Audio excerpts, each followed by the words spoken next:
Coaching as Benevolence, a podcast for people who are curious about using coaching for self-development. I'm Eryn with Roots and Wings, Grief and Loss Coaching. And I'm LaShawn with Michelle Sage Place, Positive Intelligence Coaching. All right, today we continue reading and going through our guided journal.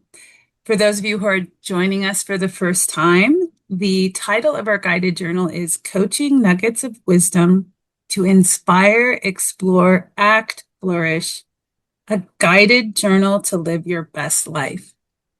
And what we've been doing this season is going through our guided journal, and we encourage you to follow along with us and think about, as you're, listening to Eryn and I talk about what's coming up for us, think about what's coming up for you as well, and then also how you can make the best of the prompt that we're talking about. So today's prompt is in the Explore section, and in the Explore section, we are looking at ways of being. We're exploring ways of being in this Explore section.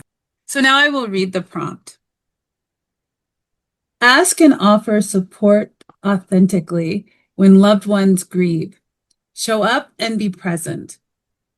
We can love ourselves and others when we show up with our grief or for someone who is grieving. Authenticity can help us show up in a way that is true to ourselves and helpful for others. Maintaining a nice balance between authenticity and compassion toward the griever is a bit of an art, and it takes being in tune with your own intuition and listening wholeheartedly to the wants and needs of the griever. What is helpful to you in your grief? What have you noticed is helpful for others? When I read this prompt, it is a bit of a shift from the prompt that we covered last week, which was about buoyancy. One thing that came to mind when I read this prompt was when I think it was like a spontaneous, impromptu coaching session with you, Eryn, when I lost a very dear friend. It was a shock. His name was Angus, and it was a big shock because he's a very hale and hearty, very strong and healthy man. And relatively, I think it was he died young. He died at 60. And it was like the last person that you would ever think would die of a heart attack. And that's what happened to him. And Eryn, I remember how well you coached me on that grief. And I remember authenticity really comes up for me because I remember thinking and saying in the coaching session that I don't grieve well. I don't grieve right, and you just coached me through it. And towards the end, I was able to navigate the grief in a way that wasn't aligned with the way I thought I was supposed to navigate the grief. It was more navigating the grief authentically and being okay with it and how I was showing up. I mean, I was in shock because it was quite recent. I had heard about it. I think it was the weekend before we recorded. And I just remember being in shock. And I find, and we did talk about this in the episode, I find it difficult to grieve the loss of a loved one who has died far away. Angus was living in Japan when he died. He actually wasn't in Japan when he died. He was in Italy. He had just sent me a text and saying how he was enjoying his time, that he went hiking in the Dolomites, and he was with his very dear friends, his Italian friends, because he spent some time in Italy. And the interesting thing about Angus's death is that our friendship was such that even when we lived in Japan together, when we met, we worked together, we hit it off, we got along so well. And he was like one of those people who, when he decides you're his friend for life, and he's gonna like keep in touch with you. You know how sometimes you're friends with someone your colleagues, your buddies, then you get another job and you never see the person. Not Angus. Angus, he would maybe a few months would go by, maybe even a year, but he would always reconnect. And so I really consider myself really blessed because I moved back to Colorado. He's still in Japan. And I think it had been about a year. And I get this text from Angus. And he's like, "How you doing?" His usual happy and just checking in kind of his text that he sends.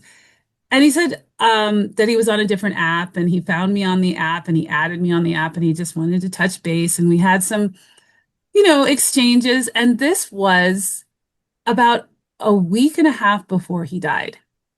And I'm thinking to myself, if Angus hadn't reached out and said hello like a week and a half before he passed away, I probably wouldn't have known that he had passed away. I don't know. I probably would have known because his dear friend in Japan got a hold of us and let us know that he passed away. But it was really shocking. So it's hard to grieve his loss because he's in Japan and he's going to send me a text any day now. It's that feeling that not having been able to say goodbye to him. We did have a ceremony. It was beautiful. It was a remote ceremony. We gathered with his friends and his brother. We talked about him. I mean, we did all those things that you do when someone passes, but psychologically, it really messes with you because the person is so far away. And so, the same thing happened with my late brother. Living in Japan, I didn't see my brother every day. So I guess psychologically, I'm just waiting for him to text me or waiting for him to like reach out. But I know logically that he's gone and I'm, never going to see him in this lifetime. And so I think it's just a little bit harder to grieve when the person isn't in your life regularly. And it's kind of normal not to hear from them for a long time.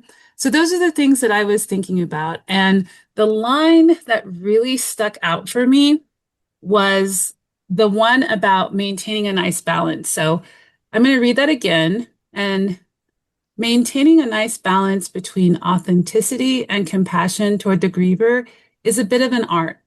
And it takes being in tune with your own intuition and listening wholeheartedly to the wants and needs of the griever. And Eryn, I just want to say that's you. That sentence is Eryn. That is very generous. Thank you. But also, like, it's very accurate. Go ahead. Thank you, and like also like not thank you in terms of I don't want to have to do this, right? Like I don't want people to have to experience grief, right? But on the other hand of it, I really do believe grief, when we integrate it into our lives, can be really beautiful and helpful for our own purpose and development in life. So, yeah. Yeah, I know. It's one of those things that, you're working with people when they're, maybe at their lowest or they're really in pain and suffering and they're navigating. What I will say is when you coached me on my grief and, what I was processing with Angus, I felt that you were meeting where I was, and you also were asking me questions that really spoke to my needs and wants. Like you were asking me, what's supportive? What would you like? You were talking about different ways that I could honor Angus, and it just really helped me process the grief in a way that I probably would not have done if I wasn't coached by you. So that was really a great experience. And I really want to acknowledge that it is an art and a science, and you do listen wholeheartedly And you do have that balance between intuition and compassion, which is just beautiful to see. And it's so healing. So I want to put that out there and acknowledge that. And I'm going to encourage you, Erin, to receive it. I am. I'm opening my arms and self to that. It's good to hear because it's not something I set out to do originally in my career, and here I am, right? And I think that's the authenticity piece that I want people to have access to, right? And have Mhm. access to consistently. I think when you were speaking to about grief is being seen in your grief, being seen in one's grief. And that can be really hard because it can be hard to be vulnerable, and it can, be hard to do that with certain people, and it might be more easy with others. It just depends. But I think regardless, everybody needs that connection of being seen in their grief. And that can look like coaching, that can look like other things, so many things that would, keep people connected and being seen, and when they're not in their most perfect condition, right? Or even when they're not as clear minded potentially. And I think that's the other piece. It's like with grief, we're like, we are way less clear minded in some ways due to fatigue and the physiological effects that research has shown, like grief has, right, within ourselves. But then we're also more clear minded because we have a sense of understanding that we didn't have before. So it's kind of like those both and pieces. And I think that's why we place this prompt in the well-being section here, because we spent a lot of time throughout the first couple seasons where grief would come up a lot, right? And just given that's what I do for my work, I would talk about it maybe a lot. And so now that seeing it kind of plopped into this section, like you said, after the buoyancy prompt, it does feel a little bit like, whoa, this takes me out of kind of where I was headed in my journaling in the prompt prior to it. And yeah, I think that can be really helpful and better understanding oneself and one's way of being, of showing up in the world. So that's really kind of showing up for me. And I think to bring this back to the person themselves rather than the griever, that's the second sentence, it says, we can love ourselves and others when we show up with our grief or for someone who is grieving. So we've talked a little bit about showing up for someone who is grieving, but showing up for yourself in grief, right? And doing what you need to do, I think, is a way of showing love to ourselves. And it's a way of caring for ourselves. So that really stood out to me, as people journal on this prompt. Maybe they can think about times when they've shown up for themselves in their grief or in their less than ideal conditions. And, what did that look like for them? How did that empower them? And also, that process was likely not something that was fully easy, right? It could have been challenging or full of a lot of contradictory feelings. So that piece really stands out to me. And then as you were talking about your love for your friend, that's something that resonated with me a lot. The way that you referred to Angus, you created a story about Angus that now exists in perpetuity in this podcast, which is really another way to honor him. It's really cool. I don't know. So that was really showing up for me as well. I love that you reread that line about we can love ourselves and others when we show up with our grief or for someone who is grieving.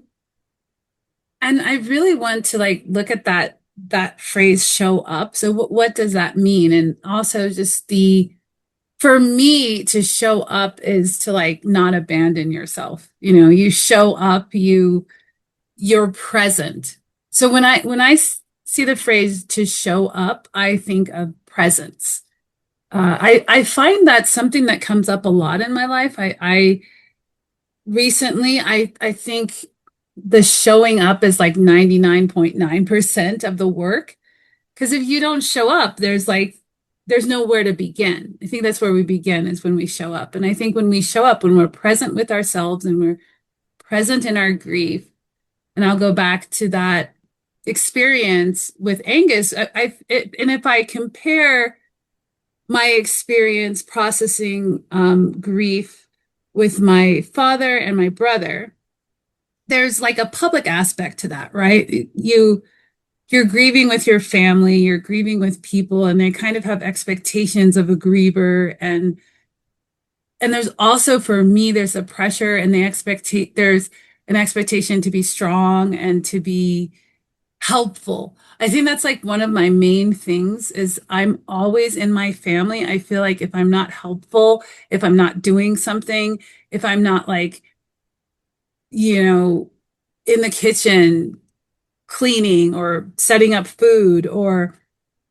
giving someone water, I'm always looking out for what to do, meeting people's needs. And I don't feel comfortable just sitting, or I don't feel I'm getting better at it. I'm getting better at just saying, hey, you don't have to do that. You don't have to be busy. And that's something that did not occur in the coaching session with you. I didn't feel like I needed to be helpful or I needed to be a certain way. I was able to show up and be present in what was happening. And it was an authentic experience as opposed to being like dissociated and like making myself busy so I don't have to think about the fact that, I lost my father, or that I have to think about the fact that I lost my brother. And then all the weird dynamics in my family. I don't have to deal with that if I'm busy. If I'm over there or I'm running around there or Right. I'm doing this, I don't have to worry about that because I'm busy and I'm making myself, helpful.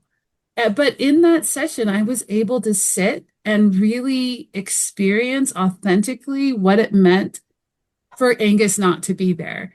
And it also helped me, like you said, Eryn, tell the story of Angus. And it gave me the opportunity to honor him by taking the time to be present and talk about what I was going through and what he meant to me. And I think that that made the experience more authentic. It wasn't, like the ideal, like, like the way you would imagine grieving to be, but it was my grief. And it was the first time I think that authentic experience and being able and being held and being seen, like you said, Eryn, to be seen in your grief is so empowering and it validates it. It's like, so I'm not, grieving the way that I think I should be grieving, but I am grieving and I recognize that. And my way of grieving is okay, just having that feeling. And so being seen in my grief and then also given permission from you to be authentic in my grief, it was a game changer for me, actually. Now I Mhm. grieve differently and I also show up for grievers differently. I I I don't feel like I have to like I have to fix things or that I have to like serve them in some way. I can just sit with them and just be there and listen. Like you said, listen wholeheartedly is so important. So those are some things that are coming up as you were talking, Eryn. How about you? Yeah. I don't know. I think you might have said to listen wholeheartedly in today's podcast, but yeah, it's something that it's something that I think humanity needs to hear. I need to hear. I did see Disclosure Day, Steven Spielberg's new film, and the last spoiler alert, the last word is listen. The the alien, that was the message from the alien species, to listen, right? And we distract ourselves in our grief by, like you said, staying really busy and doing a lot of tasks. And there's nothing wrong with having that, but there's the art of turning to our grief and putting that aside for a bit and then turning back to those tasks. But that's also why I think this is in the well-being section of the journal, because we carry so much grief over the years through multiple losses.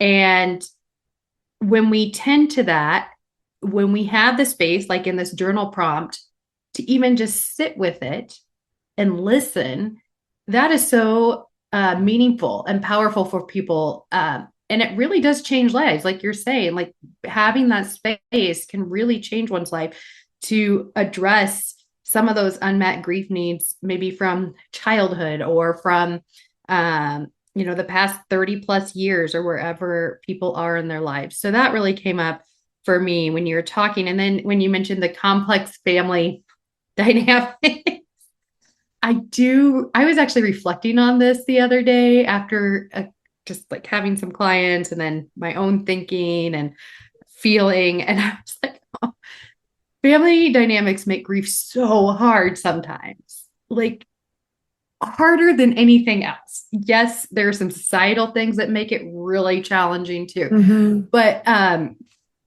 I think that it just can feel so hard to be seen by family because it's so much more vulnerable, it's so much more up close. And like you said, a lot of people want to go into fix it mode, or a lot of people want to just ignore it, like, oh, it'll go away. Oh, you mean it's a week and she's still grieving kind of thing. And so that really came up for me in this as you were talking too. And I just want to put that out there that makes it hard. And that's Mm-hmm. why I think having someone to talk with and having ways to process that somatically in other ways can be really helpful.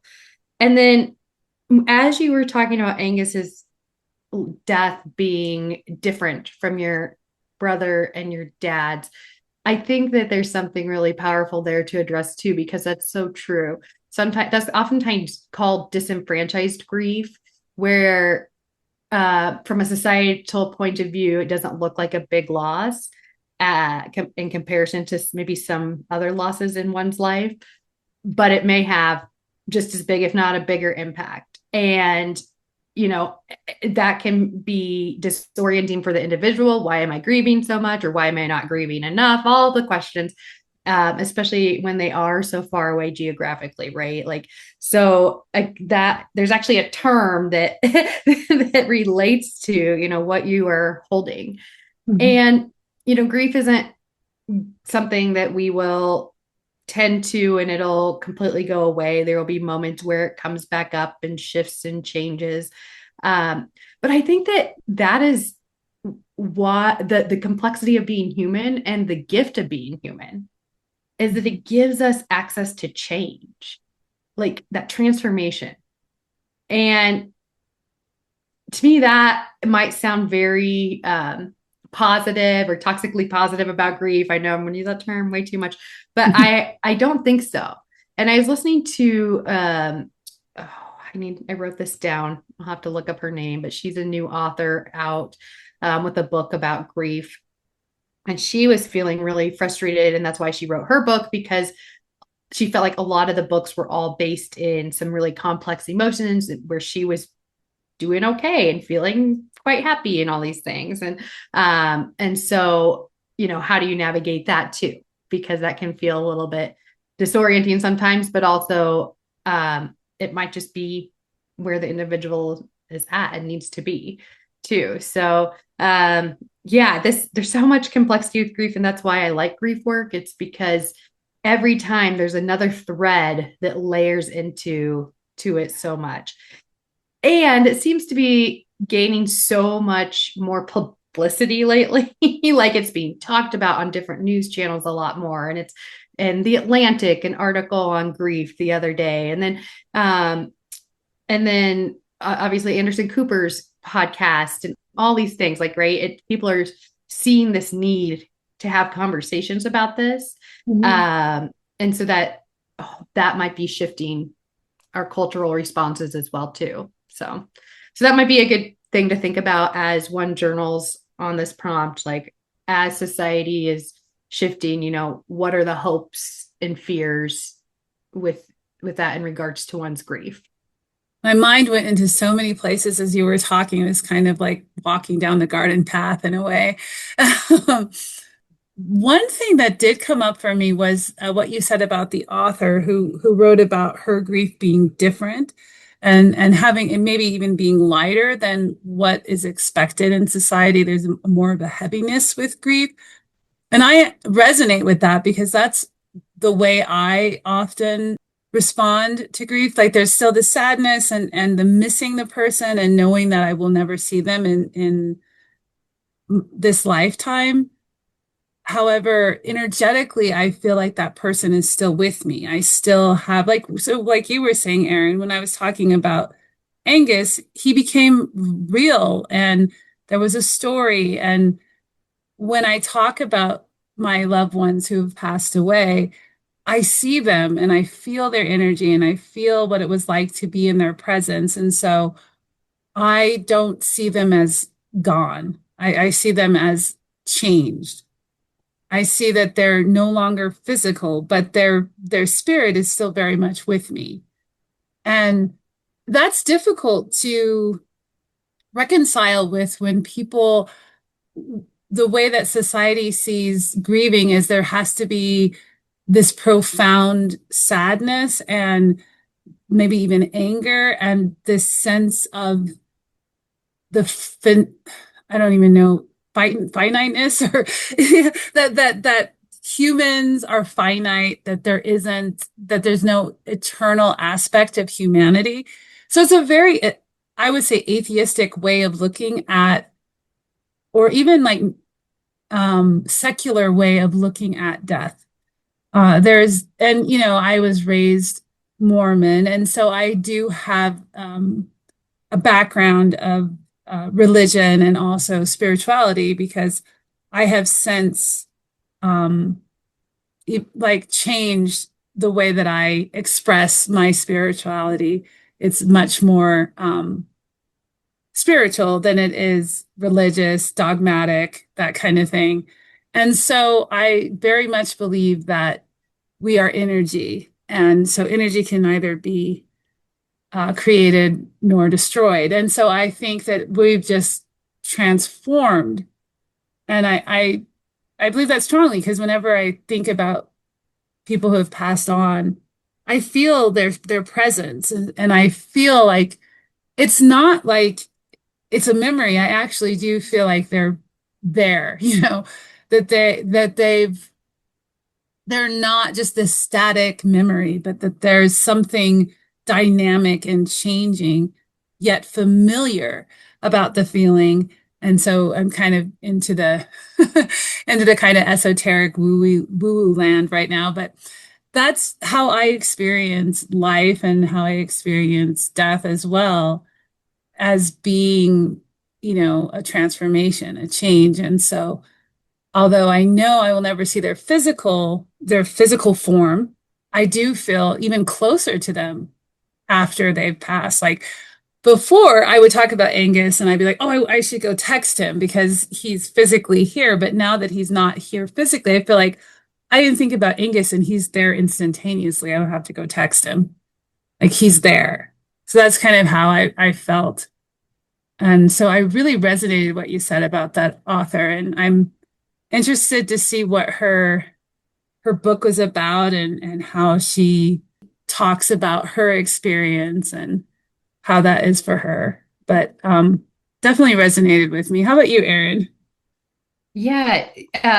Um, what resonated with you from what she said, what resonated with me from what you said was the spirituality piece, because that's been a big part of my own journey. But this might be a good prompt for people if they've had a dark night of the soul experience. It could be something to consider revisiting in a healthy way or in a helpful way, potentially at some point. And I was first introduced to Dark Night of the Soul, I think through Parker Palmer's work, but I was first introduced to Parker Palmer through, believe it or not, my CU Boulder education, like the professor that was in charge of my master's track Okay. or whatever. Yeah. So you wouldn't think that would be the case, right? Yeah. Unlikely, right? Yeah. Yeah. But it's interesting because that was a little bit of an opening. And that was before my daughter Evelyn died. And then after I graduated that program, she was born that next year and then died at 3 months and 22 days old on August 19th. And I remember going back to his office like multiple times to get, I'm like, I need a book on this and I need a book on this. And just feeling like he could be somebody who could understand what I was going through, even though, right, it was a masculine force and I'm very feminine and all the, like all these things. So it was really interesting. But anyway, it led me down. That alone did not lead me down, but that along with a lot of other things led me down to a depression that I just hope nobody ever has to feel or experience. I mean, it's like, it's hard to describe now because that was 12 years ago and I'm in a very different place. But that dark side of the soul experience that I had opened up certain things in me that I really appreciate. One is love and being open and accessible to that a little bit more deeply. One is appreciation, which I was very task oriented prior and very type A and had my whole life figured out. I was going to do this, right? I moved to this um, and now I'm open to the mystery and the around us. And I like the word mystery because my spirituality has opened me up to that as well. And while I'm currently a practicing Christian, I feel like what is underlying all of that is my strong belief through this whole process in the goodness of the soul and the goodness of people. And I think that I wasn't as open to that before. And it's interesting because if I look back on my young adulthood prior to that and childhood, like I'd always had this sense of wonder about people and curiosity about people and caring in that about people in certain ways. But it's almost like grief took that and like drug me down really far, like further than I ever thought I could go, and then released me with a new set of eyes on how I used to view the world with something better and something more fulfilling. And I appreciate with the author and then your experience sometimes on how some of those feelings don't show up as much. You'll feel the deep sadness, but not necessarily go this way. And I, in my own grief journey, had never experienced that with any other loss. And so there was a lot of, I mean, it was very sudden, it was very traumatic. There was a lot wrapped up in it. And it makes me really go down this path here, which maybe people who are journaling on this prompt might do, on the concept of fate. As in family constellations, it's like your fate is your fate, their fate is their fate, etc. But just the connectivity of it all and like how you spoke to your spirituality evolving really made me think of that energy force through family constellations as well. But it's been helpful to be able to kind of unlayer fate. It sounds to me like a basic concept, right? Unlayering fate, or like I have my own fate, somebody else has their own fate. But for somebody who's always been concerned about other people, it just blows my mind. It's not basic at all, but yeah, it's powerful and it's healing. And I think that grief can open us up to the concept of fate and not be so afraid of it. Because I think before some of my larger grief experiences, I was very afraid of what fate could mean, or what it did mean. And now I have a very different relationship with that. So by having this conversation today and being able to reflect on that, I feel very much primed to journal like specifically about that in grief, because that's where this prompt is kind of leading me down. Personally, right? Not as a grief practitioner, not as a professional, just me, like at the very core of my own experience. And that ties back to what you said earlier about like you having your own grief experience, and we each have our own time and timelines and grief experiences. So yeah, I think I'm going to explore fate somewhere. Yeah, there's so much there. One thing that came up is that image that shows up in your book, a lot about being broken open. And I know that's an image that you often refer to, but that's something that I could vividly see as you were talking about that dark night of the soul.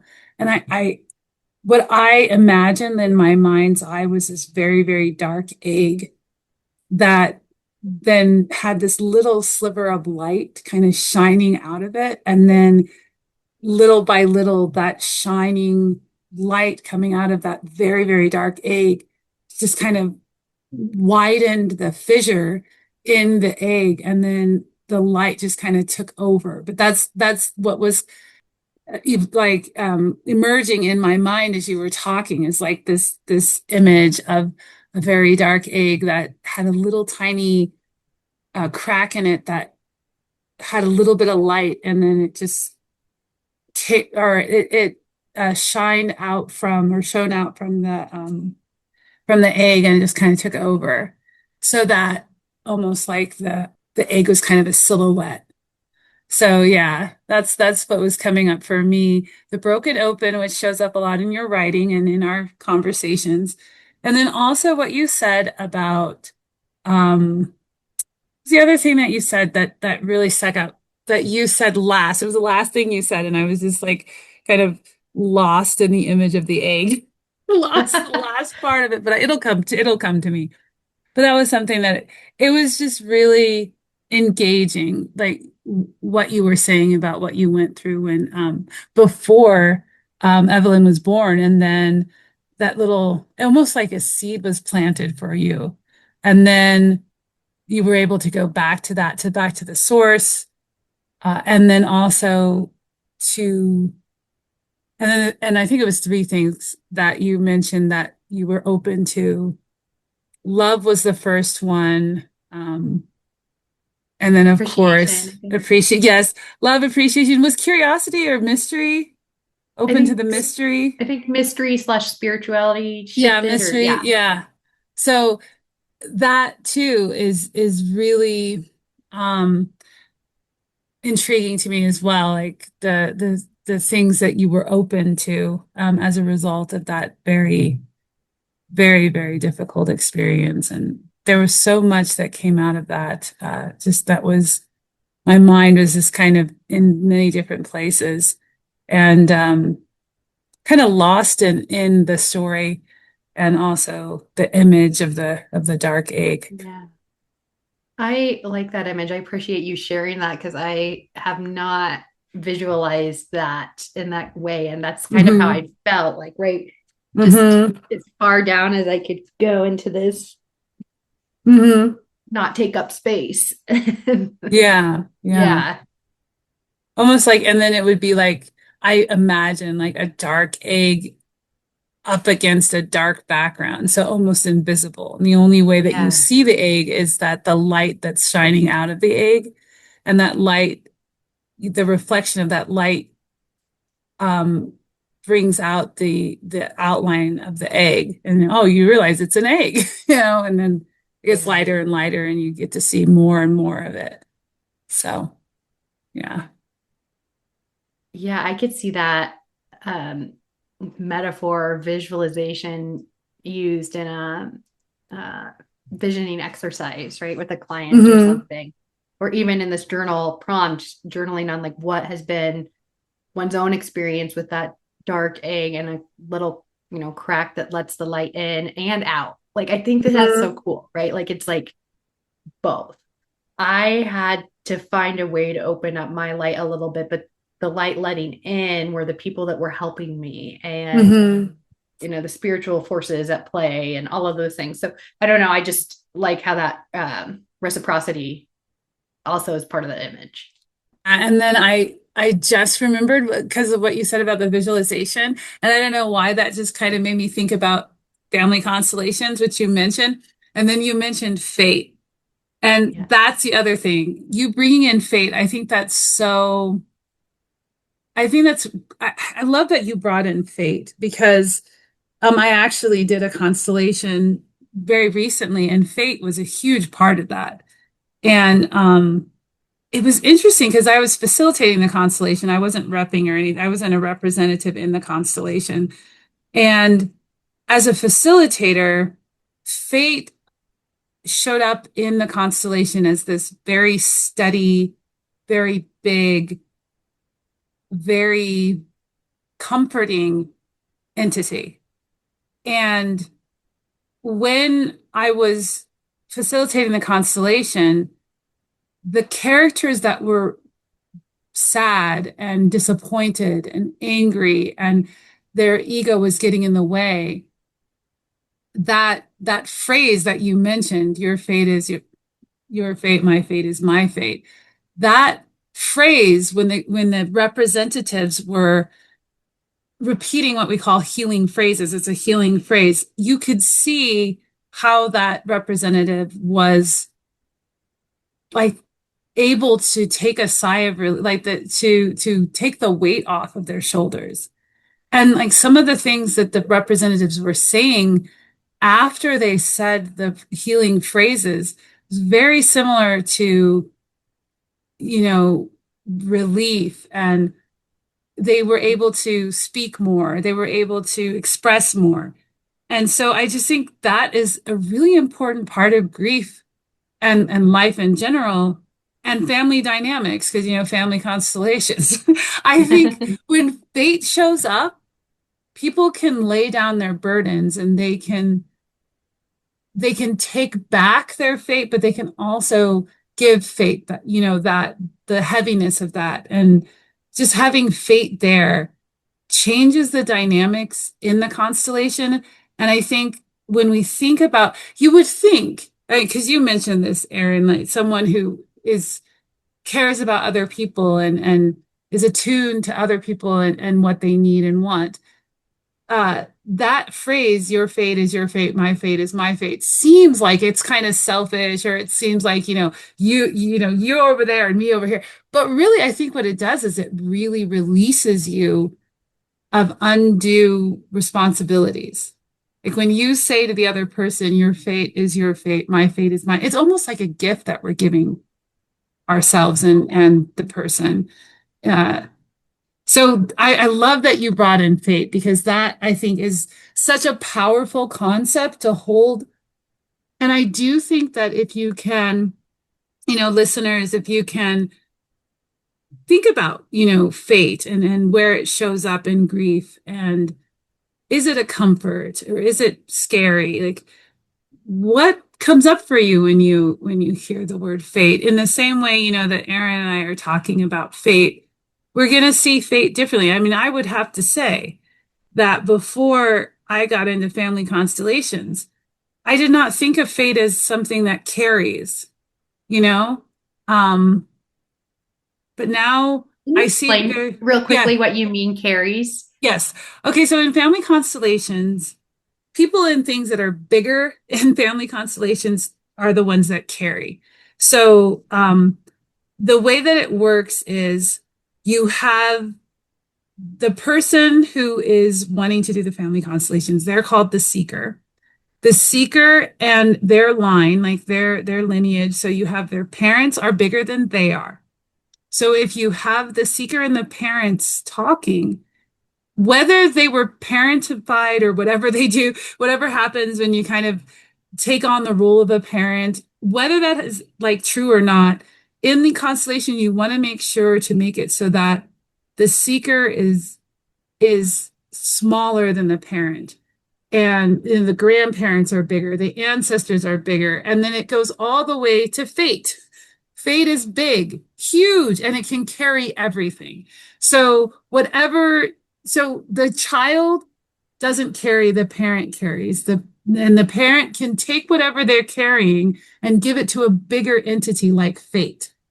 Other big entities are love, um, there are other like good ancestor, that's a big entity that can carry. So when entities are bigger, they're even like inanimate as well. They are the carriers in constellations, and that allows you to you know, put down your burdens, and it gives you a place. Bodies of water show up as something to carry because it's bigger than you. We often say in family constellations, I can carry it. I'm bigger than you. Give it to me. I will carry it. And then sometimes in a constellation, the parent will take something from the seeker and then give it to fate or give it to good ancestor or give it to a body of water. So those are some things that show up in family constellations. Hmm. I just want to do one now after you were talking about it. I want to do Soon, one. very soon. Yes. Yeah. Yeah, it Yeah. So is a maybe it's a powerful good time to kind of circle yeah. in on some call to Yeah. action here because Yes, there's I some, know. There's so much here, isn't there? I think yes. And this could open up so much for people in their kind of way of being. This is the way of being. I keep reiterating way of being section, like how I show up in the world. Well, grief is so tied to that, right? And so I guess that would be my call to action is see how your grief, throughout the years from various types of losses is related to your way of being in the world and journal on that. Yeah, I think that's so great. And then I also want to circle back to one of the first words in the prompt, which is authenticity.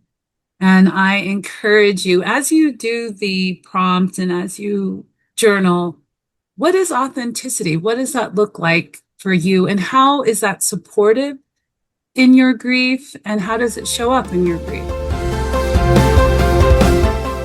Thanks for joining us for Coaching as Benevolence. I'm LaShawn with Mayshell's Sage Place, Positive Intelligence Coaching. And I'm Eryn with Roots and Wings, Grief and Loss Coaching. Have a benevolent day.